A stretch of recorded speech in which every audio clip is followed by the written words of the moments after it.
Praise the lord. పిల్లరా, ఈ యొక్క నూతన ఉదయకాల సమయంలో దేని వాక్యాన్ని చదువుకుందాం. హబక్కూకు గ్రంథము 3వ అధ్యాయం 19వ వచనం. హబక్కూక్ chapter 3 and verse 19.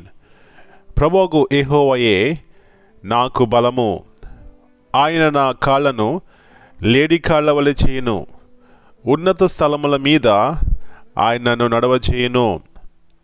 The Lord God is my strength, and he will make my feet like hinds feet, and he will make me to walk upon my high places.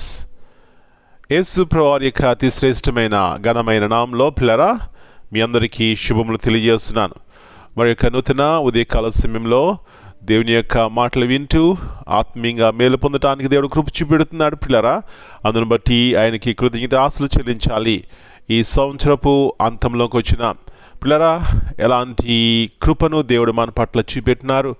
ఎన్నో రీతిలుగా మరణ సమయాల్లో, దుఃఖ సమయాల్లో, వ్యాధి బాధల్లో దేవుని యొక్క ఉన్నతమైనటువంటి ప్రేమ కృపను మన పట్ల చూపెట్టారు. కాబట్టి ఇంకా క్షేమంగా, ఆరోగ్యముగా, సంతోషముగా, సమాధానం ఉన్నాం పిల్లరా. అందును బట్టి దేవునికి మనం కృతజ్ఞతాస్తులు చెల్లించాలి. ఇక్కడ చూసినట్లయితే హబక్కూకు భక్తుడు ఒక శ్రేష్టమైనటువంటి మాటను మనకి తెలియజేస్తున్నాడు. ప్రభువగు యెహోవాయే నాకు బలము, ఆయన నా కాళ్ళను లేడి కాళ్ళ వలె చేయను. పిల్లరా, ఎప్పుడు ఎలాంటి సమయాల్లో ఈ మాట అంటున్నాడంటే ఒక చక్కని విధముగా ఆయన మాట్లాడుతున్నాడు.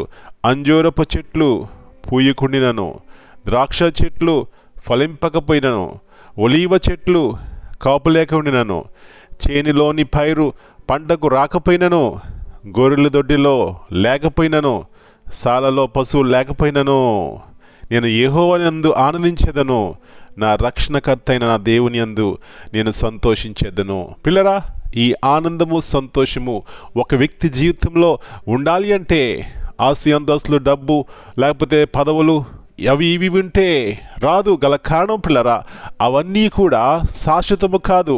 ఈరోజు ఉంటాయి, రేపు ఉండవు పిల్లరా. అయితే ఎవరైతే తమ జీవితాల్లో యేసు ప్రభువుని సొంత రక్షకునిగా అంగీకరిస్తారో తద్వారా కలిగేటువంటి ఆనందం, సంతోషము, ఆ యొక్క నిత్య జీవం ఎంతో గొప్పది. కాబట్టి ఆ వ్యక్తి జీవితంలో ఏమున్నా లేకపోయినా నా ప్రభు నాతో ఉన్నారని పిల్లరా, ఎంత సంతోషం, ఆనందము. గల కారణము ఆ ప్రభువు, ఆ దేవుడు, ఆ సర్వోన్నతుడు అన్ని సమయాల్లో సమీపం ఉండేటువంటి దేవుడు సహాయం చేస్తారు, కృప చూపెడతారు, బలపరుస్తారు, లేవనెత్తారు. ఇలాంటి గొప్ప దేవుణ్ణి మనసారా ఆరాధిద్దాం, స్తుతిద్దాం, ఆయన ప్రేమిద్దాం. అలాంటి కృపదేవుడు మనకు అనుగ్రహించును గాక. ప్రార్థన చేసుకుందాం. ప్రియా పరలోకపు తండ్రి, పరిశుద్ధమైన దేవా, మరి ఇక నూతన శ్రేష్టమైనటువంటి సమయాన్ని బట్టి మీకు వందనాలు చెల్లిస్తున్నాం. ఎన్నోసార్లు మాకు ఏమి లేదు, మా జీవితాల్లో శక్తి లేదు, బలం లేదు అని నిరాశలో, నిస్పృహలో ఉండే సందర్భంలో ఉన్నాయి ప్రభువా. అయితే భక్తుడైనటువంటి హబక్కూకు ఎలాంటి శ్రేష్టమైనటువంటి సత్యాన్ని తెలియజేస్తున్నాడు. ఏమున్నా ఏమి లేకపోయినా నాకు దేవుడున్నాడు, అంతే చాలు అని ప్రభువా ఎలాంటి సంతోషం, ఆనందం కలిగి ఉన్నాడు. ఇలాంటి ఆనందం, సంతోషము మా ప్రతి ఒక్కరి జీవితాల్లో దయచేయండి.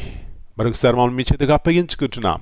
ఈ దినమంతా మీరు కలిగిన భద్రపరిచి ప్రతి కీడు అపాయాన్ని తప్పించమని, ప్రత్యేకంగా ఎవరైతే బలహీనంగా ఉన్నారో ప్రభువా ఆయా రీతిలుగా వ్యాధితోనూ బాధలో ఉన్నారు, జ్ఞాపకం చేసుకోండి.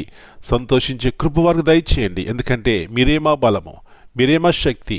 You are the healer Lord. అందుని బట్టి మీకు వందనాలు చెల్లిస్తున్నాం. మా ప్రియుల యొక్క కుటుంబాలు మీ చేతిగా అప్పగించుకుంటున్నాం. ప్రతి కీడు నుంచి, పాపం నుంచి తప్పించండి.